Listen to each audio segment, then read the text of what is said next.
Hi, welcome to Playing Games. Today I'm going to show you how to shoot the moon in hearts. I set up a round where one player is going to attempt to win every round in hearts, which means get all 13 hearts plus the dreaded queen of spades, which is typically a negative thing to do in this game.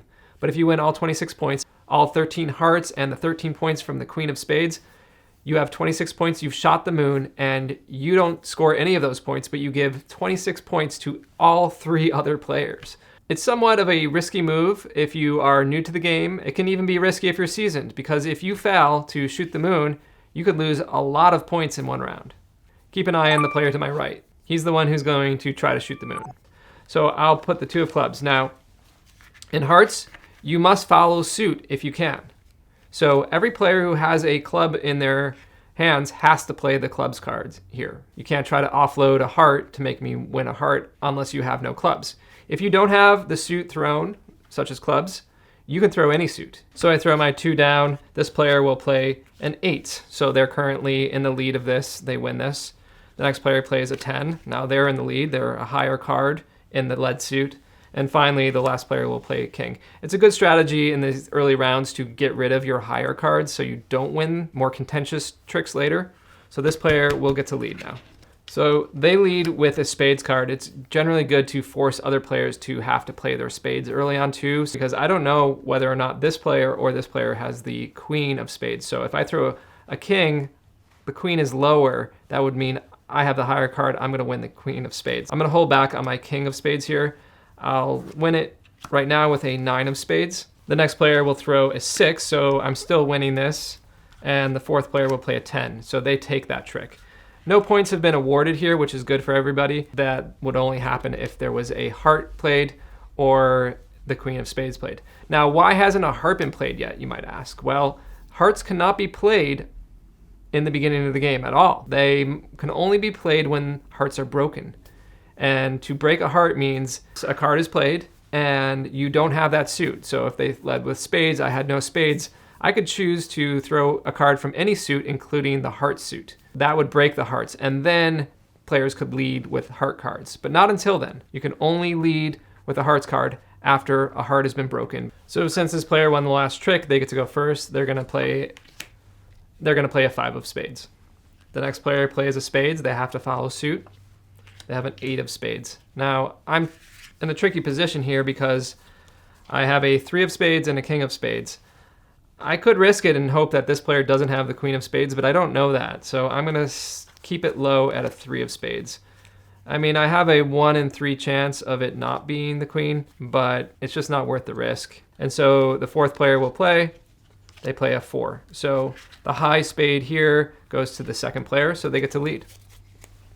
So they lead. They have a 6 of diamonds. I have diamonds, so I have to play a diamonds card. Now, I could throw a card under the 6 and intentionally lose, but I don't feel like it's a bad idea to get rid of some of my higher cards early on. So I'll play the 10 of diamonds here. Then the opponent to my left will play the ace of diamonds, so no one can beat that.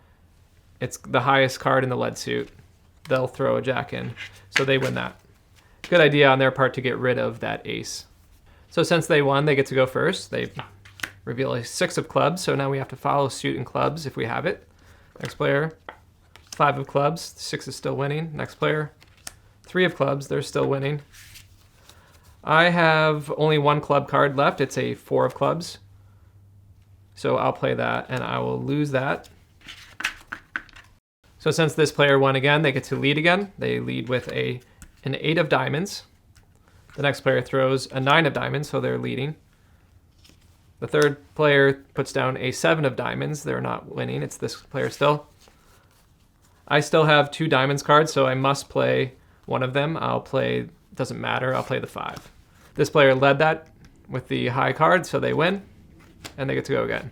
Okay, so now they're going to lead again, and they have a 2 of spades. This is really bad for me because I have the king of spades. So if somebody throws the queen now, I have no choice but to win it unless somebody throws the ace of spades. It doesn't look great for me though. Any one of these players could have, the remaining 2 players could have that queen.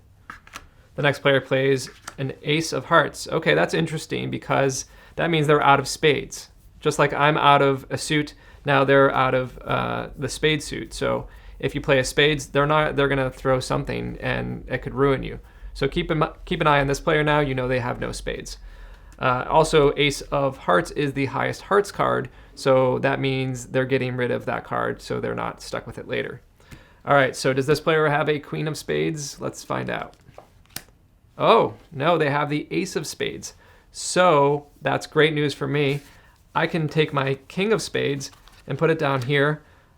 I'm not going to win that queen of spades, and I got rid of another suit. So pretty good for me.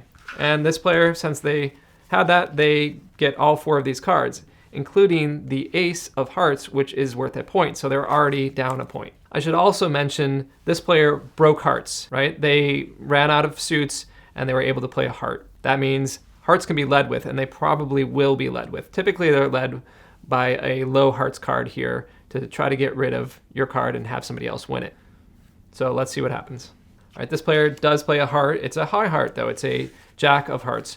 Now, unfortunately, I have 2 hearts that are higher than that, and I don't want to win those points. So I will throw one of my cards that's below the jack in value, the 8. And let's see what happens. So the next player plays a 5 of hearts, so that's less too. And the 4th player will play a 10. So everybody played pretty well except for the person who led. Maybe they only have high hearts cards in their hand, and they win another 4 points. Now I should mention, they've won 4 points that round, and they won another 1 point. So they have a lot of the hearts cards. We have to keep an eye on this player. They know already that the ace of hearts has been played. That's the highest hearts card. So if they have some other high cards, they can continue to win and maybe win all the points. So they lead again. Will they lead with the hearts? They lead with a jack of clubs. All right, so that's great for me because look, I have all these cards and none of them are in the club suit. So I can get rid of any one of these cards I want. Now, typically I want to get rid of my high hearts card, although I do need to be careful because maybe I'll hold on to one of the high ones because he might be trying to intentionally lose. So I'll throw that there. Okay, so this player will probably try to lose some points. They throw, there it is, the queen of spades. That's 13 points. So this player is now taking most of the points of the game right away. And there's the queen of spades. So this player will play clubs. They don't want it. They don't want those points. So the winner or loser is this player again. Let's see how it unfolds. Okay, they throw the queen of clubs. Now I'm thinking maybe I shouldn't get rid of my high hearts card. I might want to win it and sacrifice the points just to keep this player from giving me 26 points. So I'll throw a low hearts here. I'll throw the 4 of hearts. Okay, so the next player plays a 3 of hearts. They're getting rid of their hearts. And the last player gives them a 9 of clubs. So they take 2 more points. They're racking up the points now. Let's see how they lead. Okay, they lead. They put down a queen of diamonds. Now, I have to play diamonds here because I still have 1 diamond card. It's not going to win, so I play that 3 of diamonds. The next player plays a 4 of diamonds, and the last player plays a 2 of diamonds. So the win goes back to this player. They didn't take any points, but they are still in control.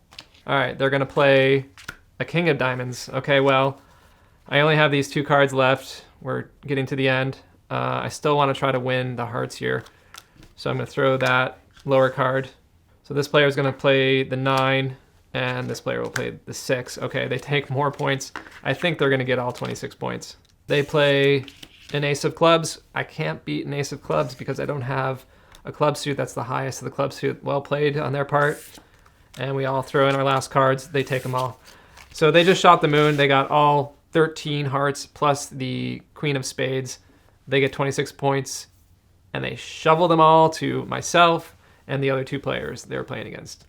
So we are all in the whole 26, and this player has 0, which is great for them.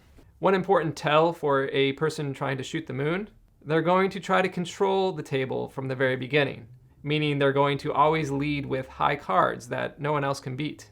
They're also going to try to exhaust suits, which forces players to play their hearts. If you can catch a player trying to shoot the moon early enough, try not to lose your high cards in any of the suits. That will give you the ability to take control of the table. It's better to win a few hearts and take those penalty points than to take all 26 penalty points if the moon shooter wins. Please subscribe, comment, and like. Also help support the hard work that goes into these videos by digitally donating. You are great.